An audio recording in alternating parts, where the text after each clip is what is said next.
Well, it's now my pleasure to introduce our keynote speaker this morning, and we'll be talking, or our speaker will be talking on the legalization of marijuana, which has been in the news recently as many states consider decriminalization and legalization of marijuana for medicinal purposes. Mr. Monty Stiles is an educator in this field who brings to light information on the short and the long-term effects of these trends. Now, Mr. Stiles served his entire career of 28 years as a state and federal prosecutor, having received his bachelor's degree from Brigham Young University and his law degree from the J. Reuben Clark Law School in 1982. For the past 24 years, as an assistant United States attorney for the District of Idaho, he supervised the Organized Crime Drug Enforcement Task Force. This task force consisted of agents and prosecutors who investigate and prosecute those high-level drug trafficking organizations, including Los Angeles street gangs, Mexican cartels, and international drug smuggling and money laundering organizations. Mr. Stiles has been an instructor in numerous international crime seminars, but he's also been a passionate drug educator and motivational speaker for schools, businesses, churches, law enforcement agencies, and other youth and parent organizations. He is very, very much in demand across this country. In fact, within the course of 7 days, he will go from Idaho to Kansas City to Orlando to Newark, New Jersey, but he's with us this morning speaking on promoting drug-free values in a drug-filled world. Please join me in welcoming Mr. Monty Stiles. Mr. Stiles. Thank you. Thank you. Good morning, everyone. I'm very excited to be here today. Usually when someone asks me how I should be introduced, my preferred way of being introduced is, this is Monty, he survived 5 teenagers. And that's all I have to say. But I'm so excited to be here. I appreciate Sheriff Demings and his kindness, the hospitality shown by the department, and everybody in Florida. You've shown me that Florida has a well-deserved reputation for taking care of visitors. And as a citizen of Idaho, I've really enjoyed being here and meeting all of you good people. I want you to know that as I've sat here this morning, that I have felt the power in this room. Starting with the posting of the flags and the prayer and the Sheriff Demings' remarks and the other remarks of speakers, there is a force for good that's in this room that can be felt. And I am humbled by the opportunity to come and spend some time with you this morning to talk about some things that I believe, and hopefully you will believe, that are important in society. We live in a world in which drugs are becoming more and more commonplace. It is a world that our children live in that is very confusing to them. We send them mixed messages. And we're going to talk a little bit about those trends today and how we as communities can come together to fight drug trafficking, drug use and abuse, including the misuse of legal drugs, and hopefully give you some information that you may not have known about some trends going on across the country. I wanted to start out, though, by explaining the world as I know it. I grew up in a very small town in Idaho, population 4,000. In this particular town, it's about 30 miles north of Boise, Idaho, and it was a great place to grow up. It was a very quiet, sleepy little farming community. I lived on a farm with my mom and dad. This is a picture. This homely little child right there is me. I was the first of 5 kids that were born to my parents. My parents hate me to show this picture, but that's the way they looked back then too. But I had a great life. I had great parents, I had great brothers and sisters. Next door to my home, my mother's parents lived, and across the alfalfa field, my dad's parents lived. So I was always within cookie baking smelling distance of some cookies that were being baked when I was growing up. But I had a great life. My dad and mom were good, really good to me. I had little red wagons. I had puppies. When something happened to that puppy, I'd get another puppy. I'd build forts in the backyard with tents. It was a fun life. And there's a picture of me with all these teeth right here, and my friends and my sisters having a birthday party, and life was great. Even when I was a teenager and I was really dorky looking, worse than when I was a child, life was great because I had great friends. I had friends along with adults in my life that helped teach me values, that helped me make good decisions throughout my life, and I'm very grateful for that. I'm grateful that I had friends that lifted me up instead of pulled me down, and that my family taught me values that I've used throughout my career. My life that way was changed dramatically, obviously, when I got out of law school and got married, started having kids. Life became very different. And when I graduated from law school and I became an Ada County prosecutor, I handled everything from jaywalking to speeding. One of my first cases was called cow at large. Now, in Florida, I don't know if you know what that means, but basically, it's if you don't keep your cows in the fence, you can get charged with a crime. So I had a cow at large. I had a cougar at large case once. But as I worked up and I started doing larcenies and burglaries and robberies and rapes and homicides, life became very different. I went from a kind of a sheltered life to a life where I was going to homicide scenes. I was dealing with victims of sexual abuse. I'll never forget my first homicide scene. I was a brand new rookie attorney. One of the senior attorneys came in my office and said, "Monty, we've got a homicide out at the prison. I want you to go with me." And I found myself going out to this maximum security prison and going through all these steel doors and then clanging shut behind us and walking down rows of cell blocks and getting to this place where this horrific murder had occurred. And I remember seeing the scene, seeing the blood, seeing all those things and sensing something I'd never felt before, something that was pure evil. A little while later, I found myself in a very brightly lit stainless steel hospital room where the autopsy was being performed. When I walked into the room, the coroner, the pathologist that was doing the autopsy, recognized that I was a new guy. And so when I walked into the hospital room, the surgical room, he looked up at me and he said, "Have you ever been to one of these?" And I go, "No, sir." And he said, "Good, you're my assistant." And he threw me a pair of rubber gloves and a rubber apron.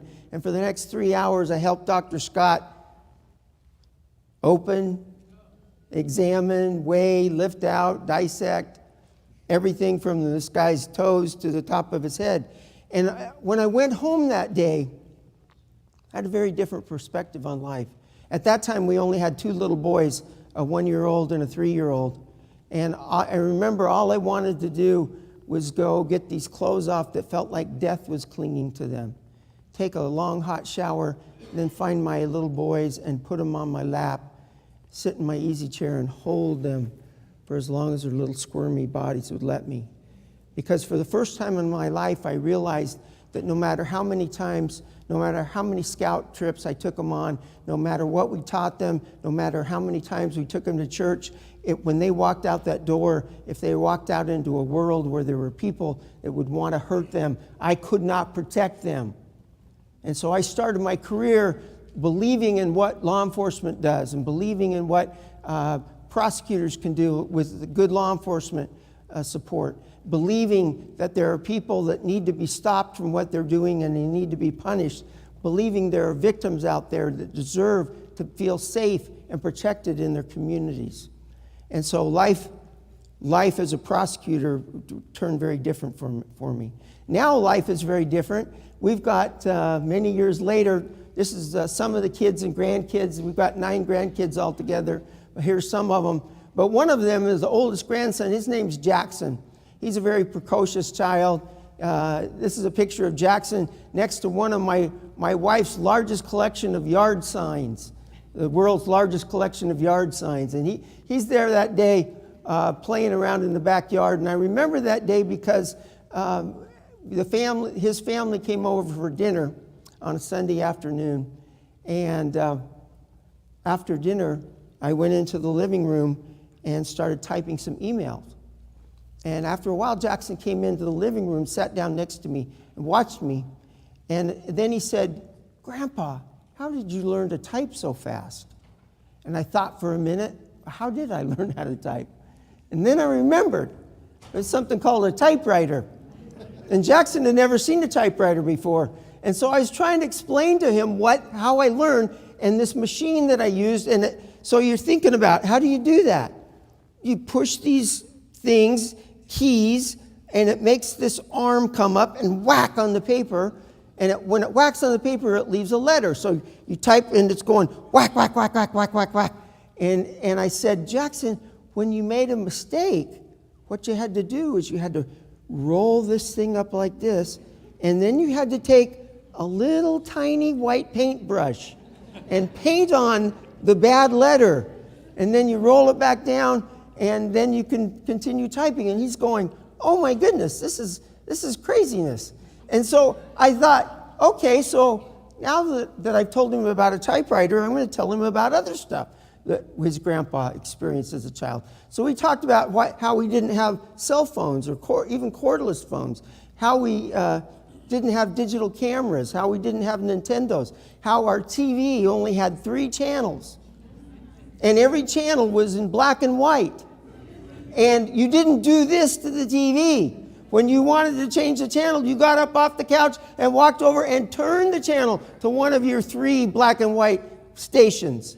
And he's going, whoa. And I said, and also when my parents, when your great-grandma and grandpa took pictures of me, they were all in black and white because there was, I can't remember whether there wasn't color film or my parents couldn't afford color. But either way, I explained to him that all the pictures of me growing up were in black and white. And Jackson listened to this, and the more I told him, it seemed the more he got worried. And we've been talking about all this wonderful technology that we have now and how we didn't have any of that, and everything was black and white. And at one point, he looked down at his shoes, and then he looked up at me with a worried look in his face, and he asked me this question. He said, Grandpa, when you were a boy, did you have flowers? Now, what do you think he was thinking at that point? This world I described to him, this black and white world, his little 5-year-old brain could not comprehend that. And so he was worried that his grandpa had grown up in a world without flowers. And he was having a hard time comprehending that. And when I realized what he was thinking, I said, no, Jackson, you don't understand. The world was beautiful when I was a child. It was just like it is now. We just didn't have the technology to capture it. And he was very relieved to know that the world was beautiful when I was growing up. So he said, did you have flowers when you were a boy? And I got to teach him about how beautiful the world was back then also. Well, we live in a world that's much different than our kids and our grandkids. And our kids' kids and grandkids are going to live in a very different world than we live in right now.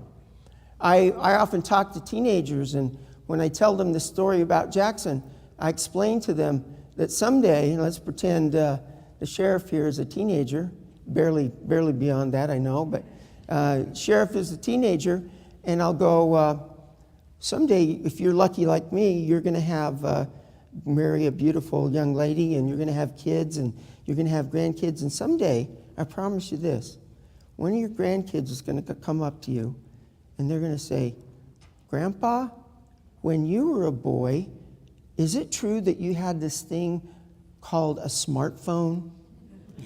And it was like this big, and you had to like carry it around, and you had to push buttons, and you had to hold it up to your ear. You really had one of those, Grandpa? You mean you didn't have a chip in your brain that lets you wink and call Grandma by winking? And they'll think it's crazy that we walked around with these things called smartphones because the world will have changed so dramatically. Well, the world is going to change in terms of what goes on with substance abuse also. It's going to be better or it's going to be worse. And our goal in law enforcement and in many of the professions that are represented here is to make the world a better place, a safer place, a happier place for our children and grandchildren. So when I talk to people in the general public about drugs, what I want to talk to them mostly about is how choices about substance abuse impacts the community. I was in a health and welfare meeting recently, a regional meeting. There were lots of people there.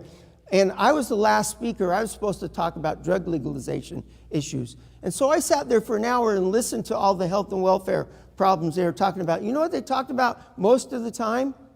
How many clients they had, how many cases they had, and how they didn't have enough resources to deal with all their clients and cases. That was a discussion for an hour. We don't have the resources to deal with all of our clients.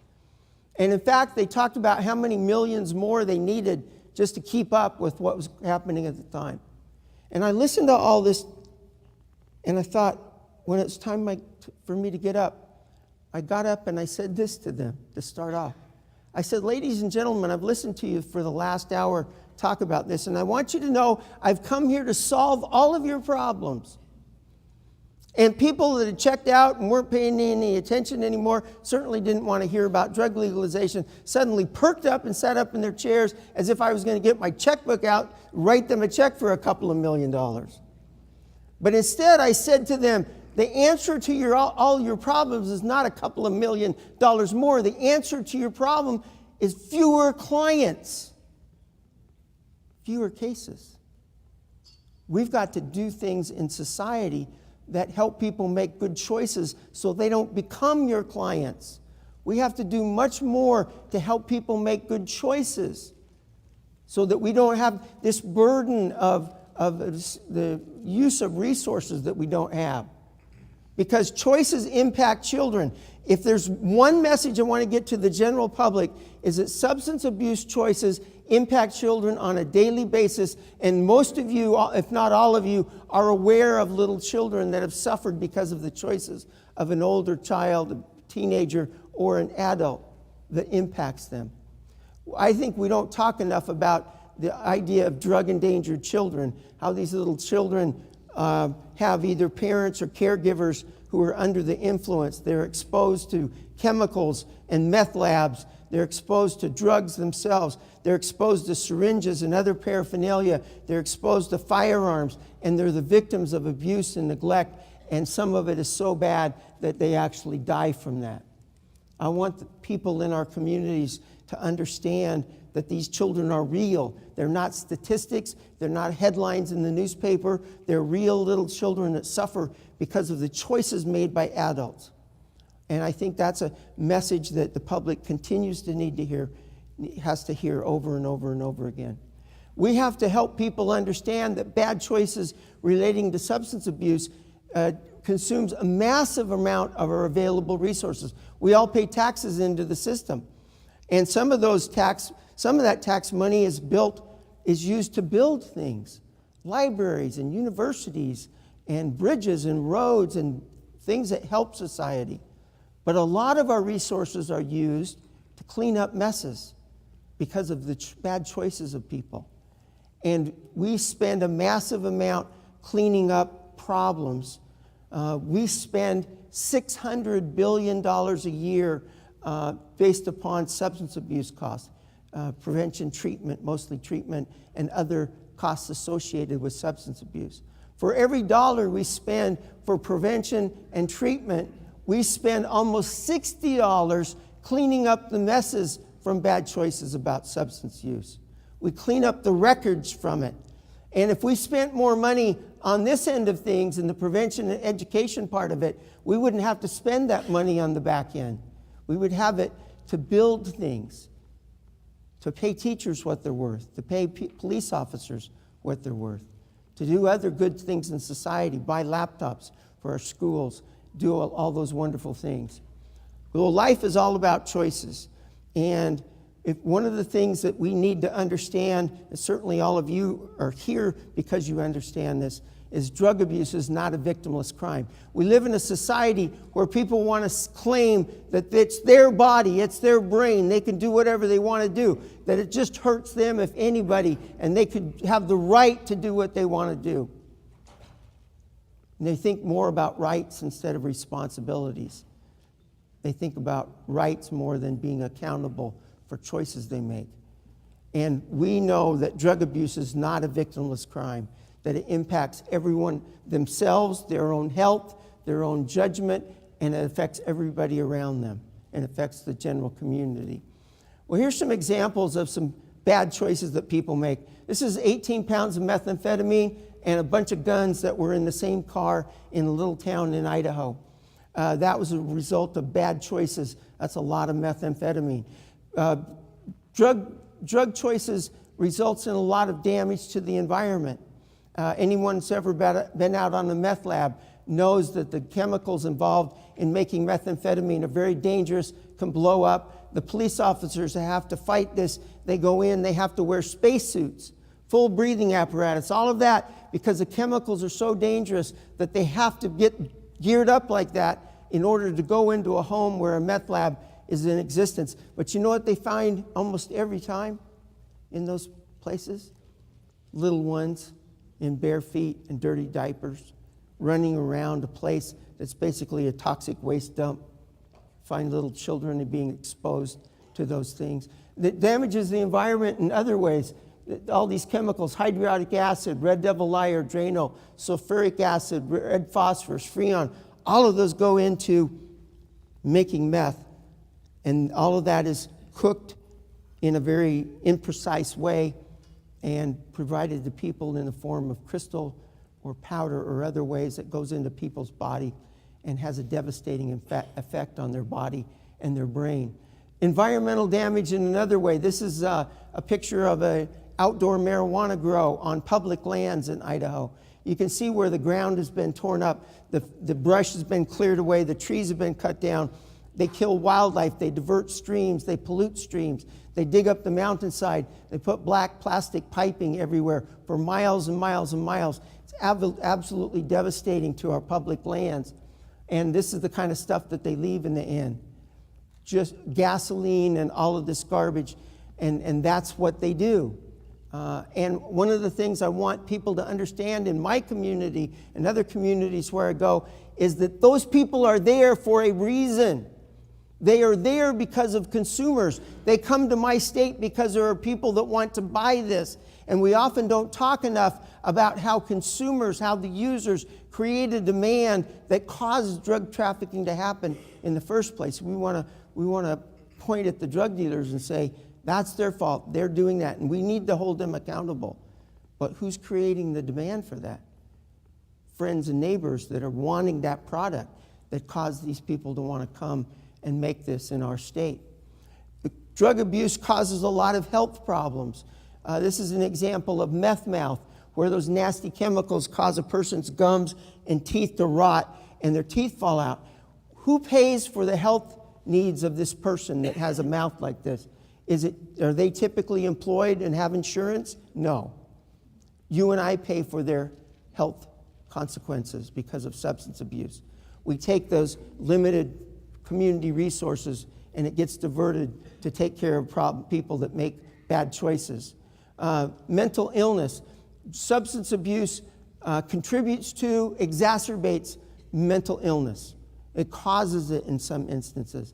We don't have enough resources to deal with all the people with mental health problems in America, but the substance abuse problem is creating a larger problem than that. This is an example of what we call crank bugs, where a long-term methamphetamine addict has a hallucination that there are bugs crawling under their skin. And they will sit there for hours and pick at their skin to try to get the bugs out. And it's a terrible, terrible experience for those people. But it's because of choices that they make. Substance abuse contributes to most of the domestic violence that happens in America. And again, the impact on children when they see this or they're the victims of that is significant. Teen pregnancies are a contributing factor to teen pregnancies is when a young person drinks alcohol or uses some illicit drug. Their judgment is impaired.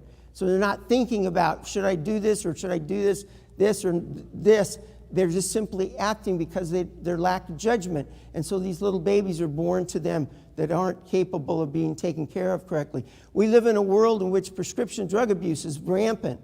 Even though prescription drugs are legal and highly regulated, there's a huge black market in prescription drugs, and it is killing a lot of people.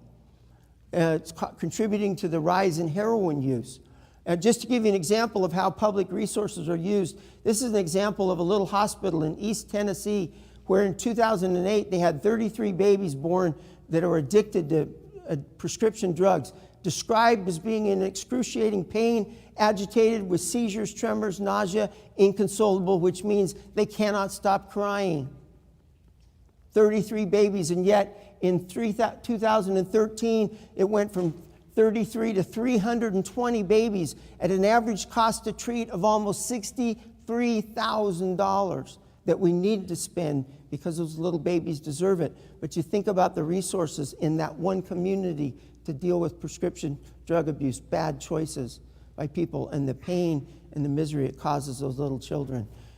We have black tar heroin in our communities. We have ecstasy and Molly. Molly is a drug that is being glorified in the popular culture, in music, in other ways. We have the new drugs, like designer drugs like spice and bath salts, that's killing people all over America because of people's choices. They go into a store and buy something that says potpourri and it's not for human consumption, and they go outside and stick it up their nose or smoke it. Does that make any sense? But people are doing that. Violent crime is contributed by substance abuse. This here's an example. In Idaho, we had this case, 7 pounds of methamphetamine, and all these guns found in one house with a mom and a dad and 7 children. 7 pounds of meth and all those guns. When the officers did the search warrant, this is what they found in the baby's crib. This is exactly how they found it. When the mother was asked why in the world there was a gun in the baby's crib, she simply responded, well, it's not loaded. Gun in a clip, not loaded, so it's okay for a baby to play with the gun. How in the world can we expect little children to grow up normal in America when being raised this way? How can we ever expect them to have all the opportunities, life, liberty, and the pursuit of happiness, opportunities for education, for good family, all of those things, when that's the way they're being raised? Choices made by parents. One last story, and then we're going to switch gears a bit. This is a picture of my friend Heidi. I've known Heidi since she was just a little tiny girl growing up in my neighborhood. I knew her family. Her dad was an attorney. Her mom was a school teacher. I knew her brothers. I knew her sister. I saw him at church. I saw him at Little League games. I saw him at school. I watched Heidi grow up. She was a beautiful young lady. She's extremely smart. She loved people. You look at her eye, how her eyes sparkle.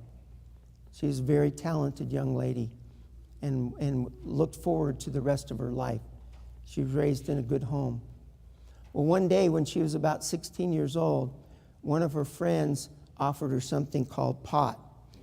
And even though Heidi had been taught differently, under the circumstances, she decided she was just going to try it. And when she tried it, she liked it. She really liked it. She liked the way it made her feel. She liked the association with her friends that enjoyed it with her. And so she smoked more, and she smoked more. She liked it more. At some point, someone introduced her to something called cocaine, and she liked that. And then methamphetamine, and she really liked that. By the time Heidi was 19 years of age, she ran away from home, went to LA, where much like the young ladies that we were taught about this last hour, she sold her body on the streets of LA to get money for meth. At one point, a person beat her almost to death and left her on a street corner. Her parents were called by the LA police.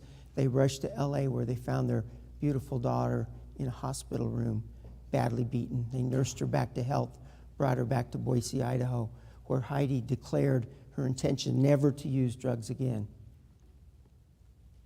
But she couldn't get away.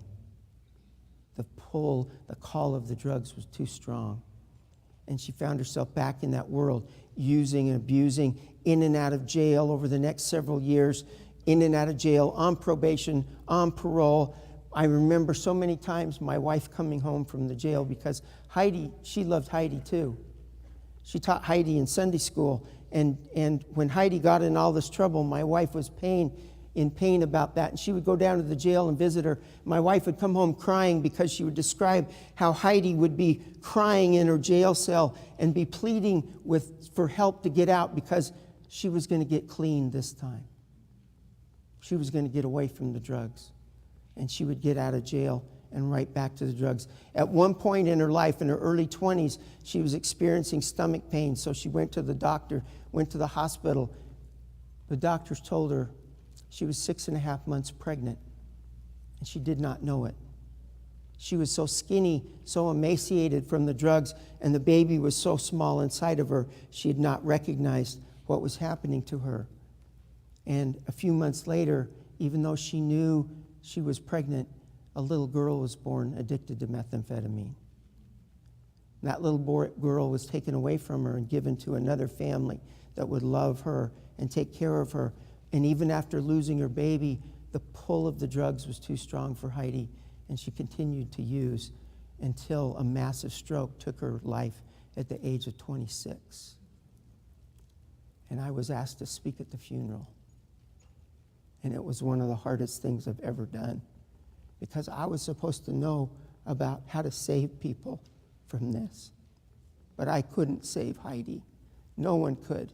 Because once that got in her system, once that became her life, the pull of that was too strong for others to save her.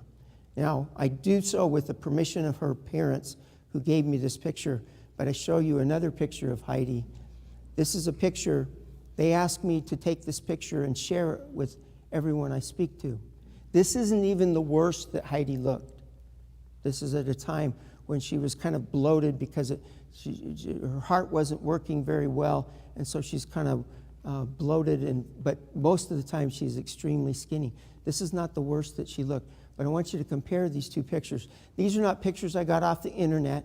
These are pictures of a young girl who grew up in my neighborhood, in a quiet little neighborhood. Look at the deadness of her eyes compared to the sparkle of her eyes here. This is what drugs do to people. It takes away their lives. It takes away their hope. It takes away their dreams. It takes away their good judgment. And this is the thing we fight. This is the thing we want people not ever to do, not even one time. Well, the world we live in is a difficult time. We live in a wonderful world, but in other ways, there are scary things about it.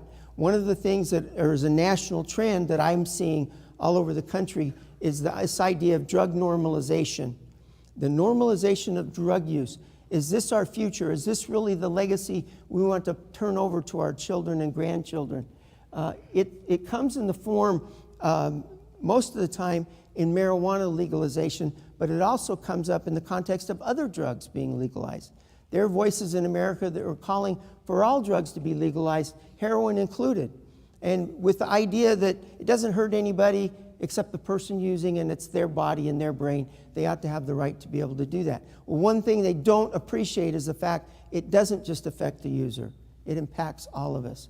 So this issue is very complex, and to kind of get us started, I want you to think about this in a particular way as a starting point for discussion. Just taking the idea of marijuana, for example, I want us to consider the words used by marijuana users to describe the state of being high.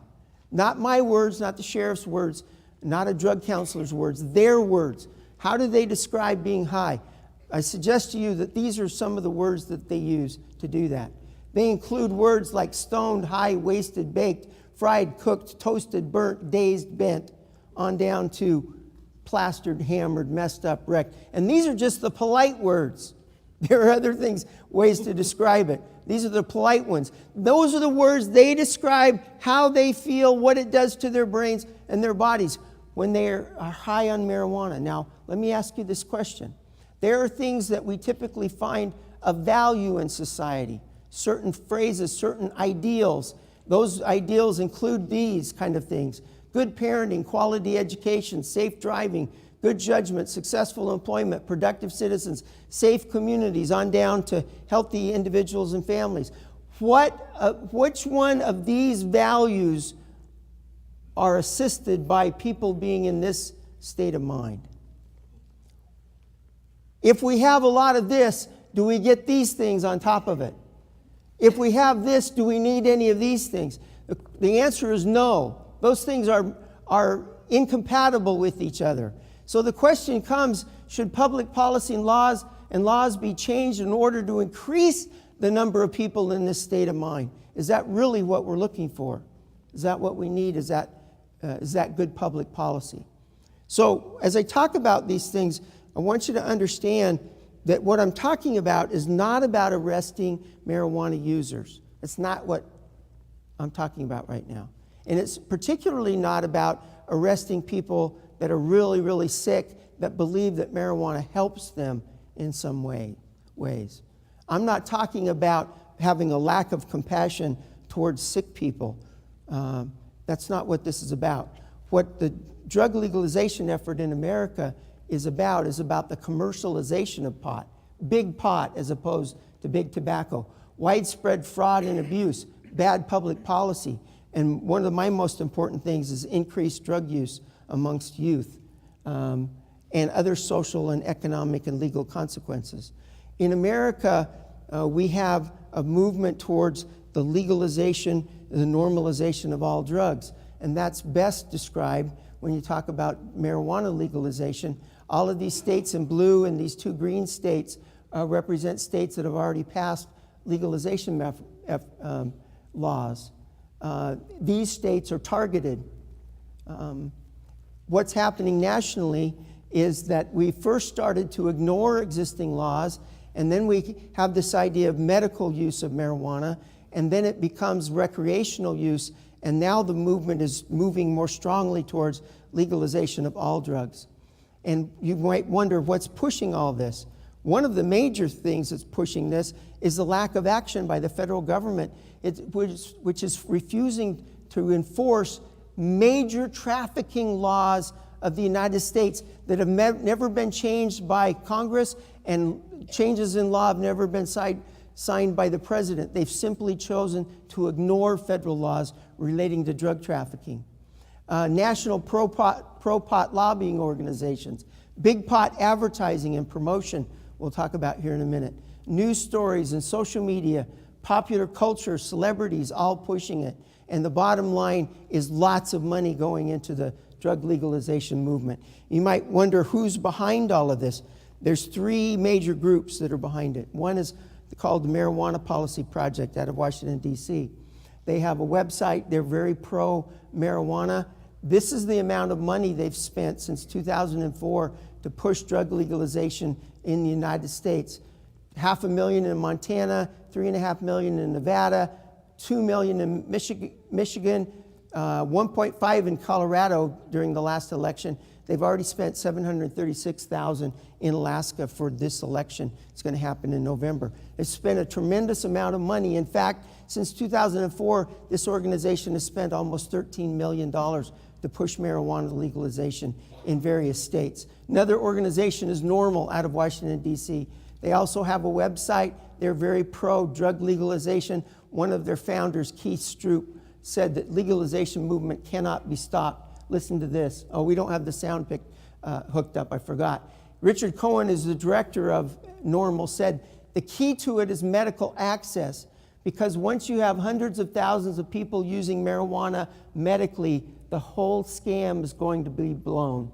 Once there's medical access, we'll get full legalization. And I know from dealing with these groups that that is their ultimate goal. It's not about medicine, it's about full legalization. The final group is Drug Policy Alliance. They spend a lot of money out of New York. They use celebrities like Sting and others to promote drug legalization. Their executive director, Ethan Nadelman, has gone on record as saying that all drugs should be legalized. Here's one thing he said at one time. What is it we're fighting for? It is simply to legalize it all. We're not just a movement of people who like marijuana and relish our psychedelics. All the other drugs we enjoy, and we do so responsibly. So even the director of this organization admits that full legalization of all drugs is their goal. So in 2012, just to give you a quick example of what is happening, this is what happened in Washington. The pro-pot side spent $6 million to push marijuana legalization. Our side, the drug education side, had less than $16,000. Now, Sheriff, you've run elections, you're an experienced person in that. If your opponent had $6 million and you had $16,000, what's the likelihood of your success? Not very good. But that's what happened in Washington. When I go to Washington and speak to parents now, after they've had this in place for a while, they go, why didn't we know any of the things you just told us? I point to that figure and I say, because $6 million. You only heard one side. What happened in Colorado? 3.5 million versus 706,000. Massachusetts, 1.1 million versus 12,000. Oregon, 500,000 versus 71,000. Arkansas, 1.4 million versus 53,000. This is happening in every state. The total for just 2012 was 12.8 million versus 859,000, which most of that was spent in Colorado. $12.8 million. That's how serious they are about it. And that doesn't even include money they used to promote legalization in other states that didn't have a vote or lobbying state legislatures and Congress. So what's happening in 2014? We've got Alaska. They've spent $836,000 so far. Washington, D.C., I don't have quite the figures yet. Oregon, 1.5 million, and their intention is that those states also go down as full legalization or medical marijuana states. So what's the bottom line for all that? What's that mean to America in terms of our drug education and prevention efforts? Here's a few facts that's worth considering, I believe. Looking at the statistics about where Americans smoke the most marijuana, this is what we see. The darker the color, the more marijuana is smoked.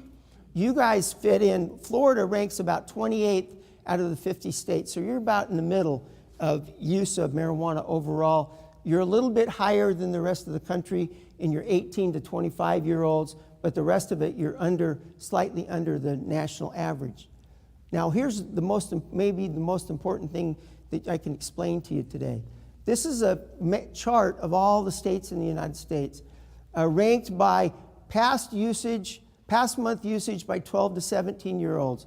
So the longer it goes over here, the more marijuana used by youth. Notice all the red states. The red states are the ones that have passed marijuana legalization.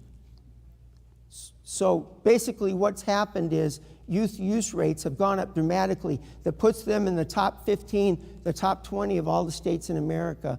That's where the marijuana is being used the most by states that have liberalized or normalized drug use. And for the first time in American history, the use of marijuana exceeds the use of tobacco by our youth.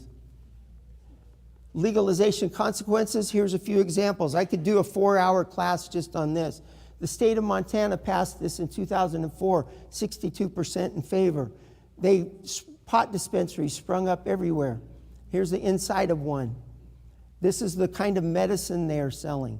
Names like Green Crack, Jack the Ripper, Trainwreck, Armageddon, Medicine Man. That's the medicine.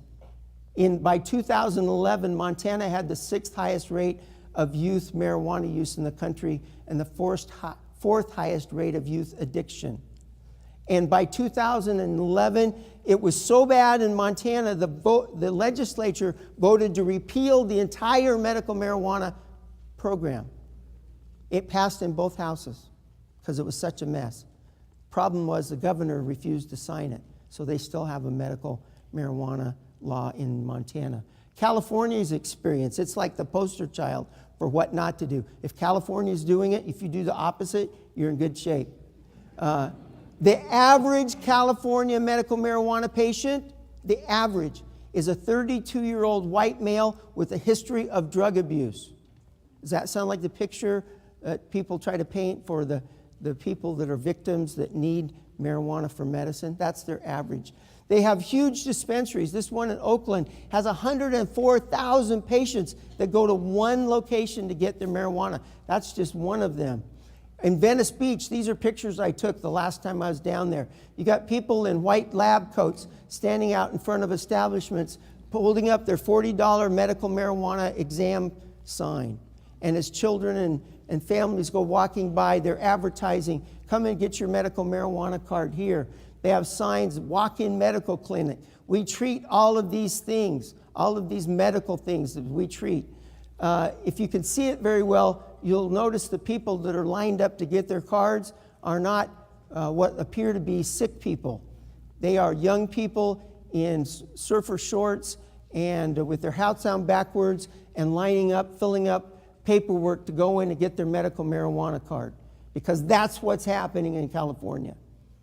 It's giant fraud and abuse. They have open sales of paraphernalia on the street corners. Oregon's experience, they have a limit of how many plants you can grow in Oregon. It's 6 plants. So you know what the people in Oregon have just figured out how to do? Grow plants the size of trees. Here's a pickup. Here's a pickup. Here's a plant that wide. Here, these are small trees.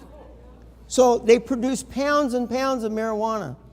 Here's an example of a smaller one next to a narcotics officer. That's what they're doing because they always figure out a way to scam the system. In Washington, it has passed recreational use. In their state capital, they had a drive-through marijuana dispensary. When the person who owned it was interviewed for a magazine, he said it was for busy mothers who don't want to leave their kids in the car when they're buying weed. How stupid is this? But that's what they got in Washington. Now they passed full legalization. This is the scene. One of the first things that happened was the city attorney for Seattle was one of the first people to line up and buy full recreational use marijuana. The city attorney of Seattle. They could buy up to 1 ounce, which is about 56 joints at any given time. They have giant pot festivals that glorify drug use. Here's an example. This is the proponent of the proposition that passed full legalization. She's got her kid on stage celebrating. What happened? This is a 17-year-old boy that was picture taken of by a newspaper. It was on the front page of the paper, smoking a bong out in the general public, even though they're not supposed to be able to smoke. That's what happens. I could show you hundreds of images. 14-year-old with marijuana glasses. I don't know how old she is, but it's not very old. Little kids getting their picture taken on a Buds for Life poster, advertising a marijuana company. Paraphernalia sold out in the open. This is going on in a public park, celebrating with their bongs. One of the most recent stories, and I've got lots of them, is a 18-year-old driver admitted to smoking pot and hitting a bus as he was turning into the parking lot of a marijuana dispensary. That just happened a couple of weeks ago, and I could show you lots more. This guy is Seattle street scene. Why lie? I smoke weed. Spare change for weed. Welcome to Colorado, which is the other state that has passed for recreational purposes. They passed theirs in 2000. By 2008, they had 4,700 people that had medical marijuana cards. 4,700. That's not a lot for a whole state. But look what happens. By March 2009, there had been an explosion of pot dispensaries. They now have 41,000 patients at the end of 2009. By August 2010, the Colorado Attorney General said, anybody who doesn't think there's abuse going on has to be pretty naive. We don't have 108,000 people with debilitating medical conditions. 108,000. And then by July 2011, there were 127,000 patients. The average age of the card holder in Colorado, for medicinal purposes, was 41 years old. 68% were male. Only 2% of the population reported having cancer and less than 1% HIV/AIDS. So, in your experience, are sick people predominantly young males? Or those are the ones that have debilitating medical conditions? No, because it's just a system that's being scammed. When they passed full legalization, this was the scene. This is not campfire smoke. This is massive use of marijuana in public, which, ironically, one of the only rules for marijuana smokers once this passed was you can't smoke in public. You can see how well the pot users followed that rule. This great celebration everywhere. This guy is in his warehouse full of marijuana. Instead of being a defendant now, he is a business entrepreneur. And there's warehouses all over Denver. This is the lineup of people the first day of selling. It was going for $400 an ounce. This is a small section of downtown Denver, showing the number of pot dispensaries in that section. They are more numerous than Starbucks, Burger King, and McDonald's combined. They have signs. The no smoking sign is off. People hawk it like pizza on street corners. St. Patty's Day special. Bud tenders instead of bartenders. These guys behind the counter that will explain to you why orange kush is good for depression. With no medical degrees, no medical training whatsoever, they will sell you the marijuana. Medical-looking advertisements. This is a doctor advertising the lowest price guarantee. Here's something that's interesting. They're advertising, a company called Leafly advertises all kinds of strains and what they do for you. For the strain called green crack, it treats stress, depression, pain, nausea, fatigue. It also treats anxiety, migraines, post-traumatic stress, ADHD, and bipolar disorder. Marijuana fixes people that are bipolar, according to these people. It's absolutely insane. But they're getting away with it because we let them. And here's a list of some of the strains and all of the things that it treats. And people are being led to believe that it does that. And the impact on children is, since 2008, student drug violations have gone up by 45%, in Grand Junction 55%, and in Denver 71% drug violations gone up. And of the kids that are in juvenile drug treatment, the kids we're trying to fix, 74% reporting having used medical marijuana that had been obtained by other people that have cards. So a large majority of kids in the system were getting it illegally through so-called sick people that had medical marijuana cards. I could talk an hour about the consequences to youth just in Colorado. They just had a story on NBC News about homeless in Denver, how Denver is attracting all of these people from around the country that come just because of marijuana. They were interviewed. They said, yeah, dude, I love smoking weed on everywhere. It's free. I mean, it's not free, but I'm free to do it wherever I want. And they come and they're filling up the homeless shelters because of pot. The black market continues to exist. Price per ounce in Colorado from a legal retailer is $400. From a medical dispensary, which is coexists at the same time, it's $200, but the street value is $156. So if you think about it, where are you going to buy your pot? A lot of people are still going to buy it from the black market because the black market continues to flourish. It doesn't go away. Anybody who says that the black market's going away if we legalize is extremely naive. It just doesn't happen.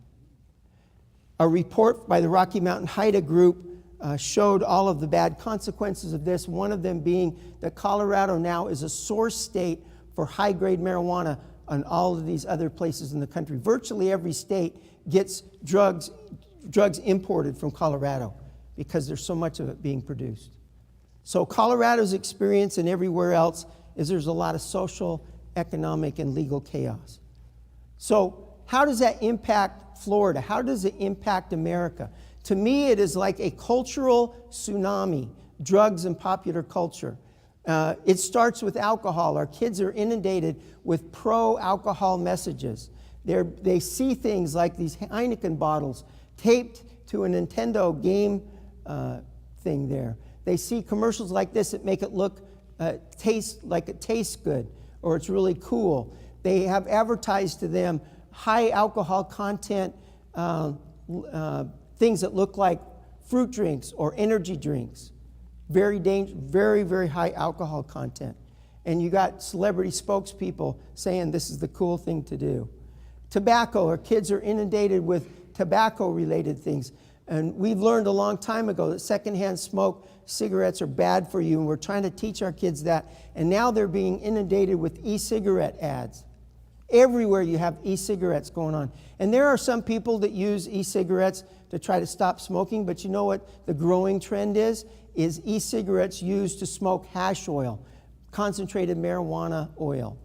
And they do so clandestinely because when you smoke marijuana with an e-cigarette, it doesn't smell like pot. So you can be at the county fair smoking pot and nobody knows. And in fact, one of the kids I talked to recently, I was talking to a group of kids, and they just said that's the new marijuana pipe right there. But they're being marketed to kids and safe alternatives. And parents are buying the fact that, oh, Dad, I'm just smoking a cherry-flavored oil instead of pure nicotine or instead of pot or something else. Here's a Hello Kitty e-cigarette you can buy your teenage daughter, young daughter, if she wants. So the influence of marijuana and other drugs is growing in America. We live in a country in which our children are taught simultaneously that tobacco smoke kills them, but marijuana smoke heals them. It is a national tragedy. One of the biggest problems we've got right now is the high THC content. THC, as you know, is the active ingredient in pot that makes you high. Anybody want to guess what the average potency rate of marijuana that was smoked at Woodstock was? What percentage THC? 2% is about 1 to 3% THC. The stuff they're selling now is 15%, 20%, 25%. And this stuff, which is called butane hash oil, honey oil, wax, shatter, other things, can be as high as 90, 95% THC. It is the marijuana equivalent of crack cocaine. Not that it's as serious, but it is that potent. 90 to 95. You know what? We've never done studies on how that high a THC content impacts people because we've never had it to study. But that's what the new trend. If you don't have it going on here, you're going to have it soon because that's the new way to smoke pot. And this is how they do it. They take a little dab. That's why they call it dabbing. Take a little dab, put it in a pipe, smoke it. The products of drug legalization are two things.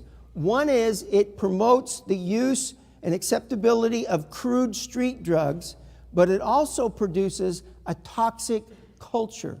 I want to talk about that for a minute, of what our kids are exposed to. They're exposed to this in all kinds of ways. Books and magazines like It's Normal to Smoke Pot, the Everything Marijuana book. I was in a mall in Kennewick, Washington recently. I walked into a Barnes & Noble, and the very first magazine rack I came to, at eye level in this nice neighborhood mall, was this. What you see there is pot, Vanity Fair, pot. First set of magazines anybody gets when they go into that mall. Because pot is being promoted everywhere. Marijuana Fashions, this is a group called Urban Outfitters that sells clothing for kids. It says the art of getting high, marijuana leaves, smokers or growers, take me to your dealer, weed, blow, and pills, which means pot, coke, and prescription drugs. That's what they're marketing to kids. Usain Bolt, who's is the fastest human on the planet, just endorsed a clothing line for a company called the Pothead Diaries. On their website, they describe themselves as the Pothead Diaries is an apparel collection to express our inner pothead and celebrate our love for the culture and for our involvement in it. Now, if you tell kids you smoke pot or use other drugs, you're never going to amount to anything athletically, any other way, and you got the fastest human on the planet promoting that kind of thing, how do we as parents ever expect to undo all of this cultural influence our kids are getting?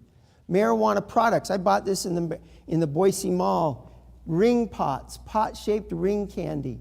It says legalize. Idaho doesn't have legalization. We haven't legalized pot, but this is being sold at the mall. And when you open up the package, it's a little candy marijuana leaf that a 4-year-old can put on his finger and suck on it all day. It doesn't have marijuana in it, so what's the point of it? It's to normalize the idea of marijuana being in our culture and not hurting anybody. Edible gummy bears that have THC in them. Candied chocolates with THC. This is an advertisement for a drink called Chillo, marijuana leaf. Chillo wakes your genius. What's the message? You're a genius if you smoke pot, if you use pot. It makes you smarter. Has that been anyone's experience, really, that smoking pot makes you a genius? And then social media. Our kids live in the social media world through Instagram, Twitter, Facebook, all of those things, they live in their cell phones. And they are inundated with pro-drug messages all the time. We've spent decades trying to teach our children and adults not to drink and drive. And so here's a social media message. Don't drink and drive. Instead, park and spark. Smoke pot instead. Weed enhances life. Food tastes so much better. Music sounds so much cooler. Sex feels so much greater. Facebook. I have hundreds of examples that you can find just by going on and looking, and you can find hundreds of these examples. Even use cartoon characters to promote drug use. Mickey's got his happy 420, which means time to smoke pot. Rasta baby. I love smoking weed after a long day of smoking weed. Keep calm and pass the marijuana. Keep calm and move to Colorado. Keep calm and vape on, which is vaping is the e-cigarette way of smoking pot. So if you see a store in your town that says, Orlando's not really a town, is it?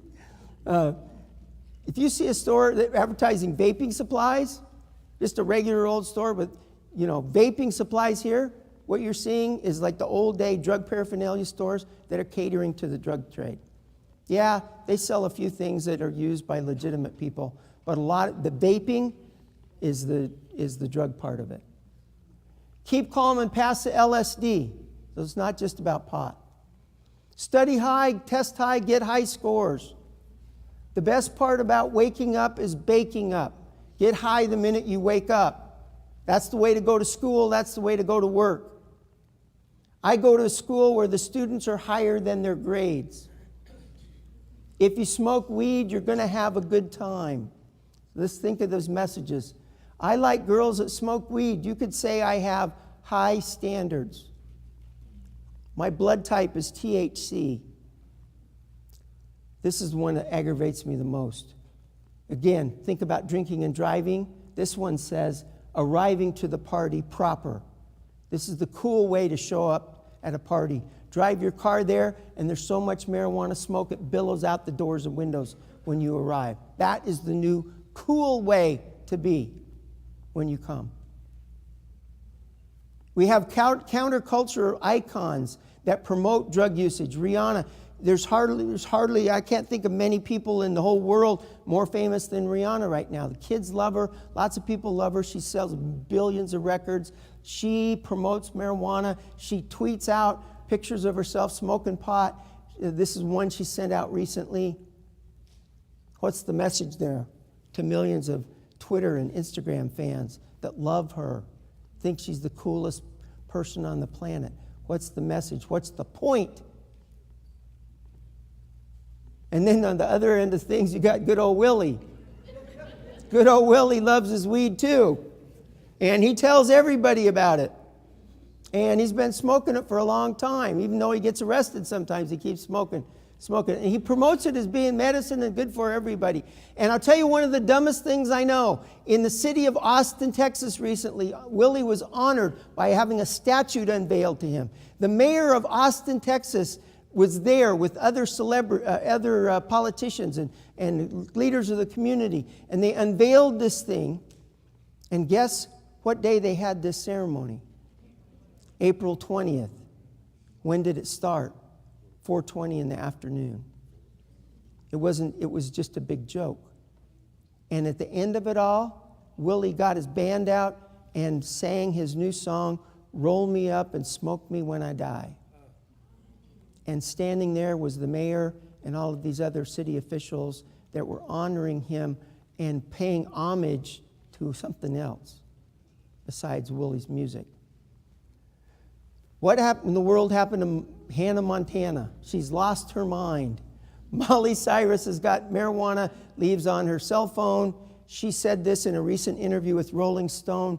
Hollywood is a coke town, but weed is so much better. And Molly too, which is ecstasy. Those are happy drugs, social drugs. They make you want to be with friends. You're out in the open. You're not in the bathroom. She sings about it. One of her latest records, Wrecking Ball, sings about going in the bathroom using Molly, what a fun thing it is. And she's got 1 billion hits on that thing the minute it came out. People are eating that stuff up, and it's being sold to them by celebrities. Drugged driving suggestions. This guy makes lots of movies, Seth Rogen, but they're all about pot and getting high and how fun that is. It's the normalization of drug use. They want people to think everybody does it. They want kids to think everybody does it. Your doctor, your lawyer, your accountant, your school teacher, they want it to be normalized so that but you know what? Only a few use. Only a few. Not everybody. We see this kind of thing in movies and TV. Weed Wars on the Discovery Channel. It's all about that 104,000 patient pot store in Oakland, California. Though the Discovery Channel sells Weed Country iPad covers, sweatshirts, and coffee mugs. They sell it on their website, Discovery Channel. They have legalization issues in cartoons. B is for Bong, brought to you by Normal. Pop music. I could spend an hour just talking about drug influences in modern day music. Again, coke, ecstasy, pot, you name it, it's in there. And they sing about it. The kids know the words. They sing along. Marijuana websites to teach you how to grow marijuana. Weed maps to help you find dispensaries. Drug games. This is for your iPhone. Pot Farm. And I got a lot of examples of this. Shows you how to grow your plants, take care of them, water, feed them, take care of them. So what it boils down to, folks, is the commercialization of drug trafficking, basically. And what it started out with is this idea that we should leave users alone.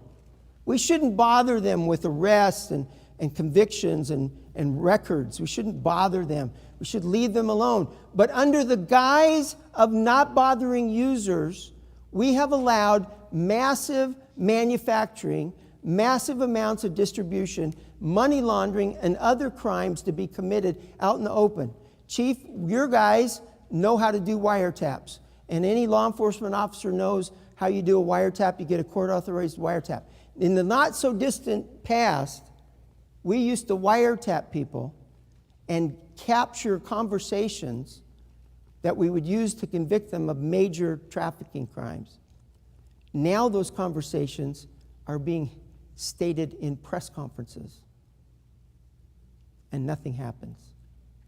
They are announcing their intentions, large-scale manufacturing, large-scale distribution, and no one's going to jail.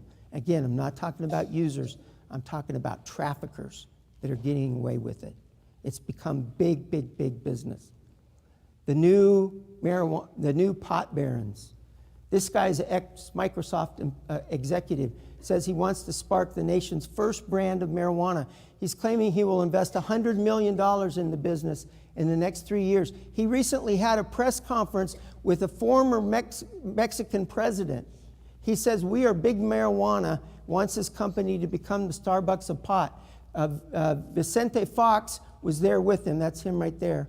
He said they announced plans to buy up marijuana stores in Colorado and Washington, minting more millionaires than Microsoft in this business.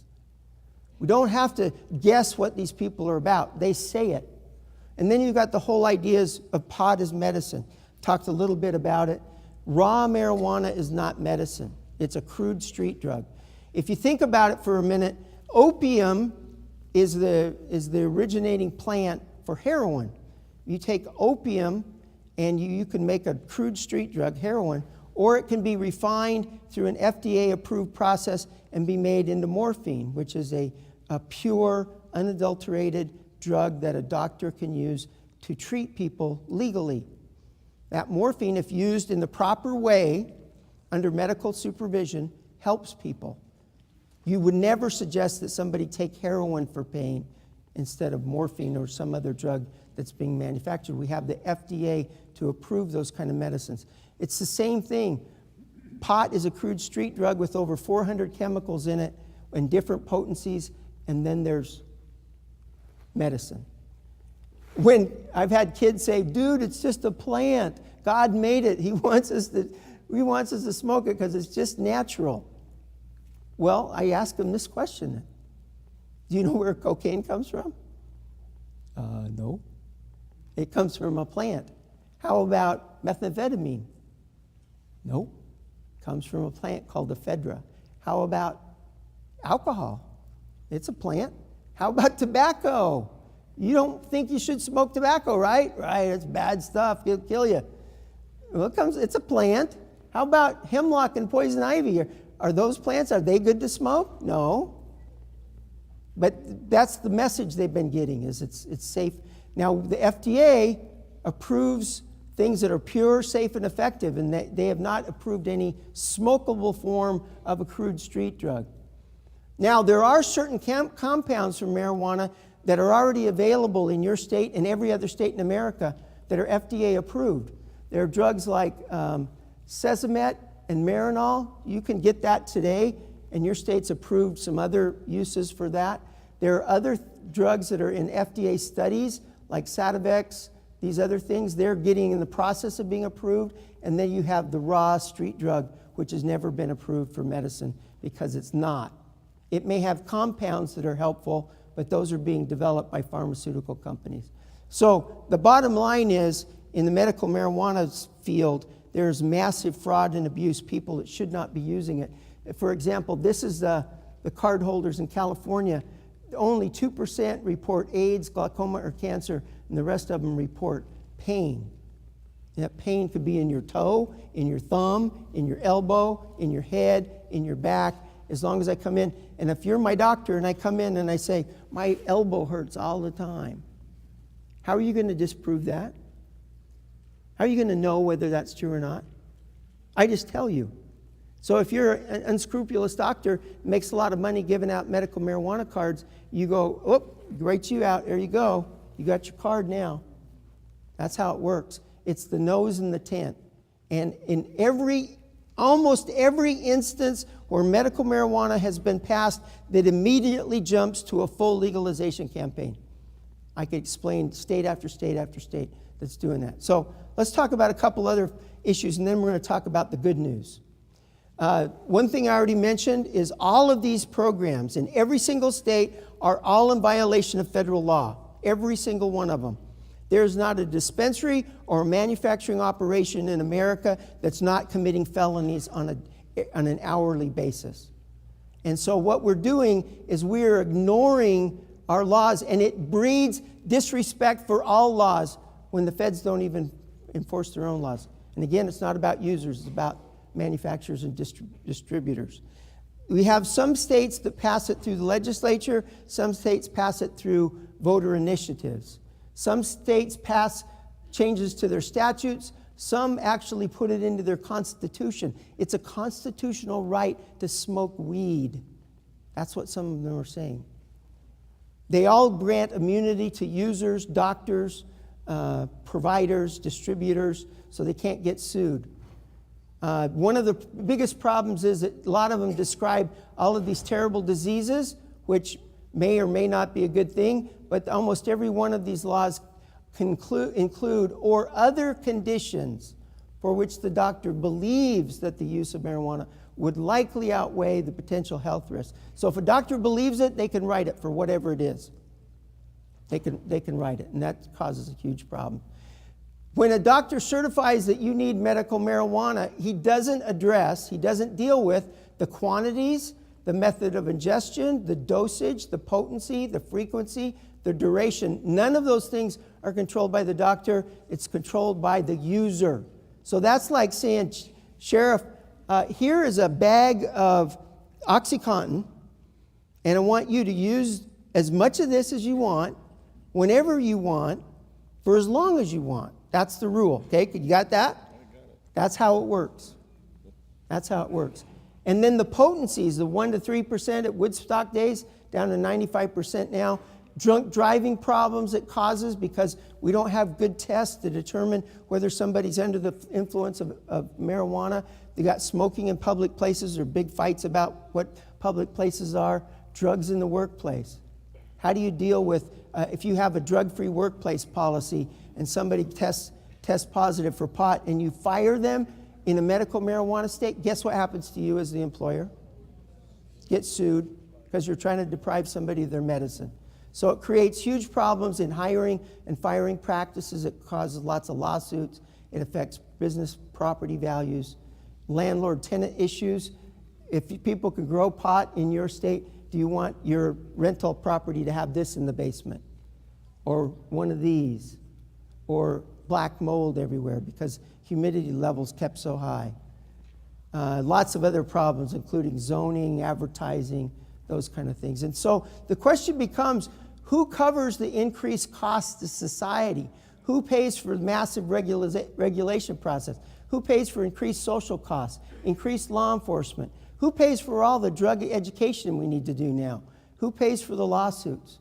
Who deals with the continued black market? And how are we going to deal with increased use by youth? Because when you get increased availability of drugs and a reduced perception of harm, you have increased use in every instance. That's what happens. Now, let me try to wrap up with the happy news. There was a time in America, and thinking about all these things that are going on now, think back to when there was a time in America when these products were sold legally.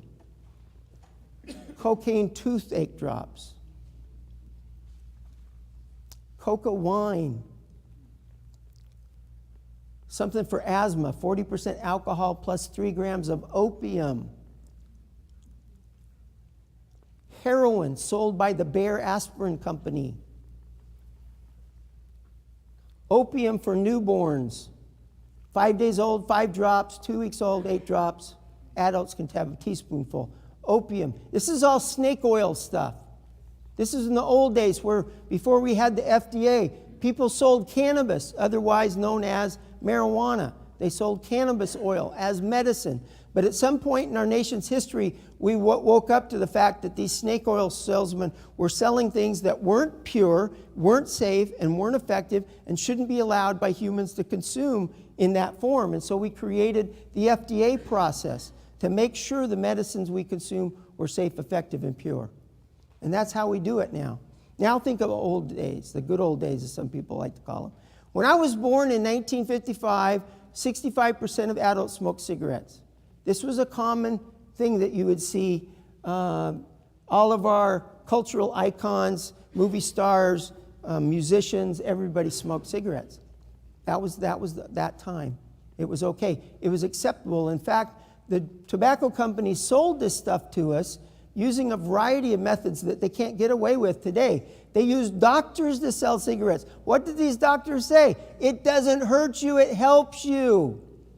They used doctors, they used surgeons, they used nurses, they used children, they used babies to sell cigarettes. How great is this? Before you scold me, Mom, maybe you'd better light up a Marlboro. You would get arrested if you did this today. You can't get away with this stuff. They use celebrities. They use Santa Claus. And all of this was designed to create millions of nicotine addicts so that the companies can make billions of dollars killing people. And we don't let them get away with that anymore. What happened in America is we woke up. We finally figured out, the science caught up to what's going on. We figured out why they're using Joe Camel ads, that they were using those to create brand loyalty among children. We found out that they knew that it was killing people, and they lied about it for decades. We found out what the effects of secondhand smoke was. We talked about what it does to your lungs. It causes cancer. And we started demanding that they put these kind of signs on tobacco packages that this will kill you. What goes on in a person's brain? They go into a store today and buy a package for a lot of money that says this will kill you. It shows you the power of the addictive properties of nicotine, because it's not like it's a secret anymore. So look what's happened in the last 5 decades. We're down to about 18, 19, 20% because education works. And hopefully it'll go down further.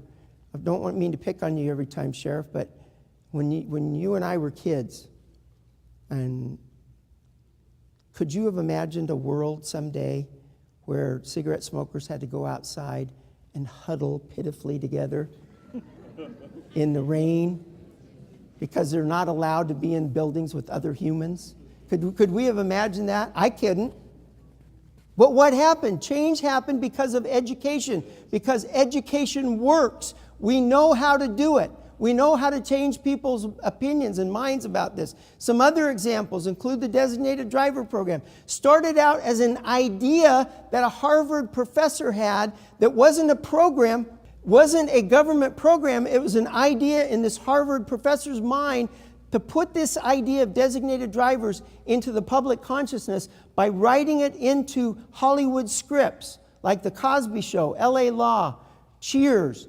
The idea of designated drivers wasn't promoted as a government program. It was written into scripts, brought up for the very first time. By 1994, alcohol-related fatalities had dropped by 25%. How many people did we save because of that one program that started out as somebody's idea? We've taught people how to recycle. That wasn't something we ever did when we were kids. We taught people how not to litter. We've taught people how to wear seatbelts. Can you get in your car today with your kids or grandkids in the back seat and drive away without your seatbelt? Or will the little seatbelt police in the back seat tell you, Grandma, put your seatbelt on? That's what you're supposed to do, because it has been ingrained in their brains that that's how humans are supposed to act. They have been taught better choices, better behavior, because we've taught them, we've explained these things, and it's made a big difference. We've even done it with something as silly as this. Well, not bike helmets, as this. We've taught humans to follow around Ranger, right, with a scoop and a little plastic glove and or little baggie and scooping up. And if the aliens are watching this, they think the dogs are in charge, because the humans are going around picking that stuff up. But we've trained people to do that. If you don't do this, you get shunned in your community, because we've taught people that's how civilized people act, because education works. So bottom line is, where do we go from here? What do we do about all of this information? We know that education works. Well, the bottom line is we have to educate and motivate our communities to make good choices. How do you do that? Here's one of the best examples I know. I have a very dear friend of mine who is one of my all-time heroes. His name is Vincent Katuku. He's a motivational speaker, and Sheriff, if you ever have a chance to bring in Vincent from Idaho, he's one of the best speakers in the country. He grew up in Kenya, and Vincent tells this story about buffalo that lived in his area when he was a kid growing up in a village in Kenya. He talks about how mean the buffalo were and how they would come into the village and kill people, stomp on people, chase them, gore them with their horns. And the end result was little ones got hurt, the sick, the lame, the elderly, the people who couldn't run away from the buffalo ended up getting killed. And this went on for a time until the village elders got together and said that this isn't acceptable anymore. We cannot allow this to happen. And so they came up with a plan that is one of the most brilliant plans that has ever been conceived by man to deal with the buffaloes. And here's the plan. Instead of everybody running away, everybody is to pick up a weapon. Instead of running away with your weapons, we are going to encircle the buffalo. And each of us use our weapons to defeat the buffalo and save the village. That's the model that they used. Every man, woman, and child surrounding the buffalo to defeat the buffalo. That works in communities where you have the police, churches, businesses, schools, the media, government, parents, and youth all banding together in community coalitions, and each using the weapons unique to them to fight the social buffalo, in this case, drug abuse. And when those groups get together and work with law enforcement, and law enforcement works with them, we educate the community, we motivate them to make a difference, and we defeat the social buffalo, whatever it is. Could be texting and driving, could be domestic violence, could be drug abuse. But we defeat the social buffaloes through working together, and that's part of what this conference is about. The good news, ladies and gentlemen, is that parents continue to be the true anti-drug, because repetitive verbalization of disapproval is a key deterrent to youth usage of drugs and alcohol. A recent study, SAMHSA study, says that kids are many times less likely to use drugs when they know that their parents would disapprove. So put another way, in terms of marijuana use alone, kids are 6 times more likely to use pot simply because of a parental attitude. So when we communicate our attitude that this is not acceptable, when we don't, our kids are 6 times more likely to use. And that's true about all kinds of drug abuse, including alcohol. Highly recommend this book, How to Raise a Drug-Free Kid. It just came out. Joseph Califano, former Secretary of Health and Welfare, wrote it. I finished reading it on the plane. It's excellent. I've got a copy in my briefcase if you want to look at it. One last thing. I'll tell you one more personal story. About 8 years ago, our youngest daughter moved out of the home to go to college. So we were home. We weren't homeless. We were empty nesters all of a sudden. So all of the things we used to go to soccer games, go to school functions, teacher-parent night, all of those things, no longer doing. We just go to work and come home, go to work, come home. And I started noticing when I got up in the morning, I'm dealing with all of these criminals, all of these drug dealers, people that wanted to kill me, people that did terrible things to children, created lots of problems in society. I started waking up every morning not feeling excited about life, which scared me because that's my nature to be optimistic. I started waking up depressed, thinking the world is a scary, lonely, dreary place, that there are lots of bad people in it. And it scared me to the point I realized I needed a hobby. I needed to do something to get my mind off this career, this avalanche of stories that were in my head about little kids that were hurt and lives damaged.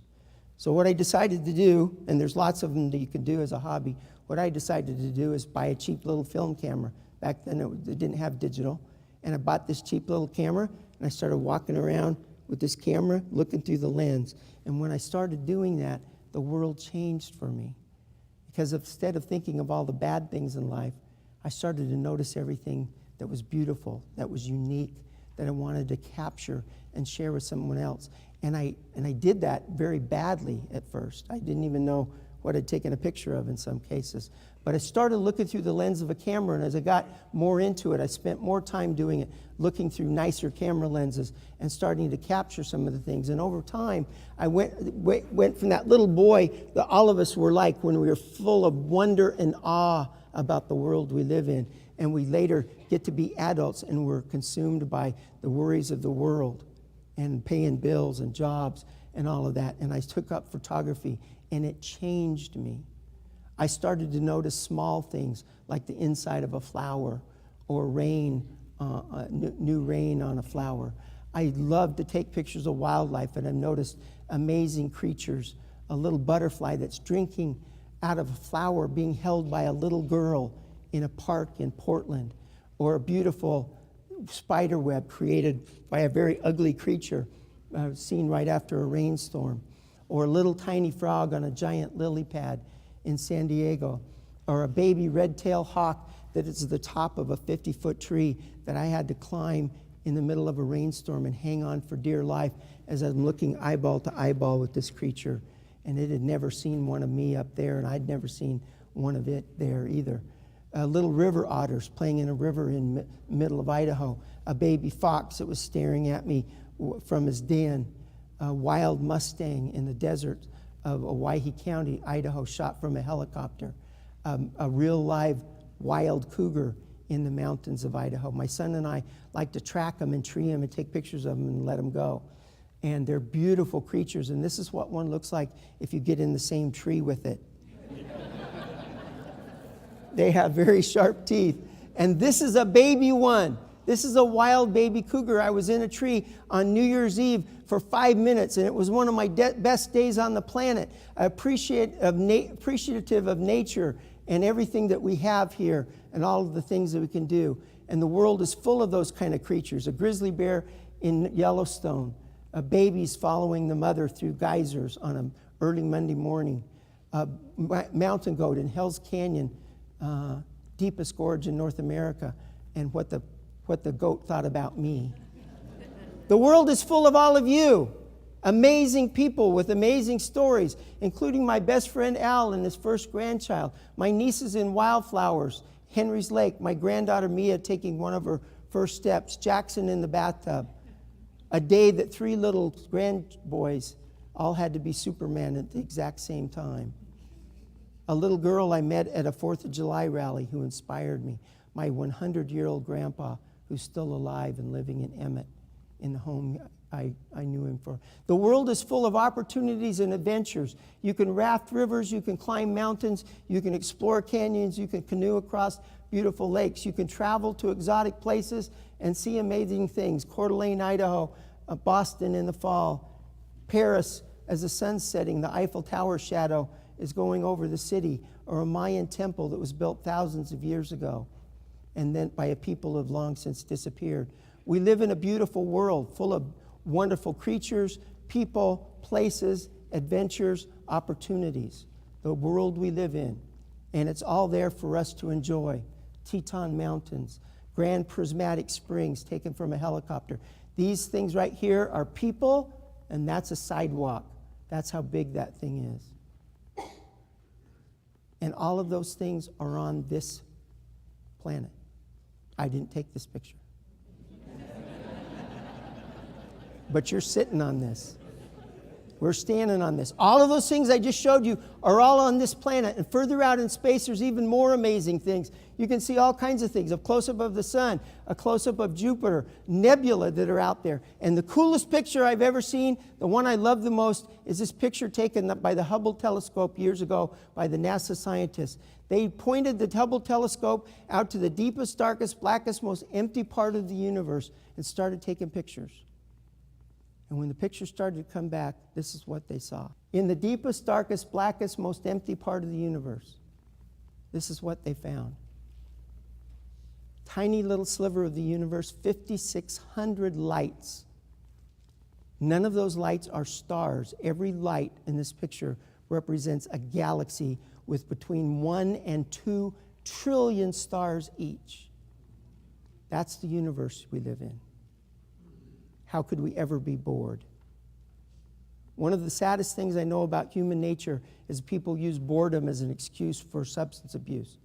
When we do drug education in America, we are not just saying no to this. We are saying yes to this. We are saying yes to life. We are saying yes to good choices. We are saying yes to families, to freedom, to community, to everything that's good in society. We say yes to that, not just no.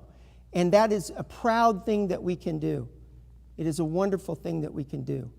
And as law enforcement officers and as other people in the community that are concerned about this stuff, when you support drug education, you are helping people make good choices so that we can build instead of repair, so that we can build instead of clean up.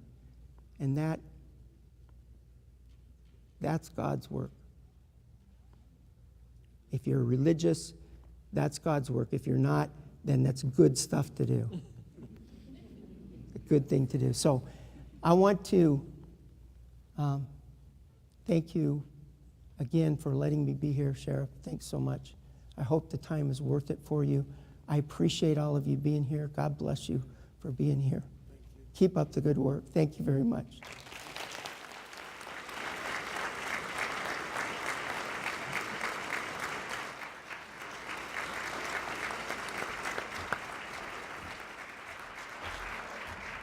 Mr. Stiles, a very profound and poignant presentation. Thank you so much. Your words were exactly true. Choices do have an impact on a community, and bad choices consume a massive amount of resources.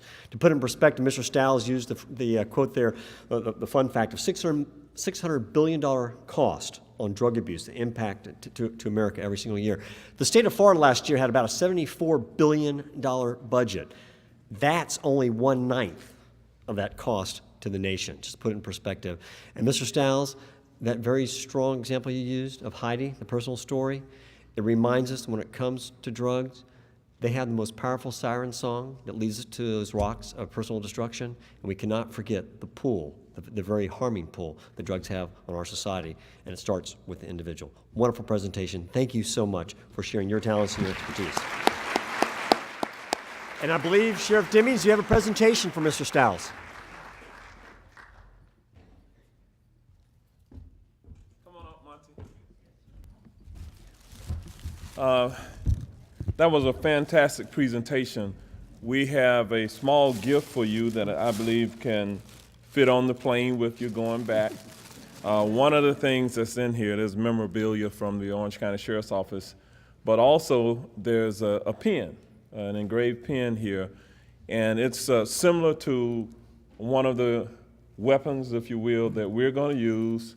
I'm going to share it with many people in Orange County, where we're going to use it to vote no to Amendment 2.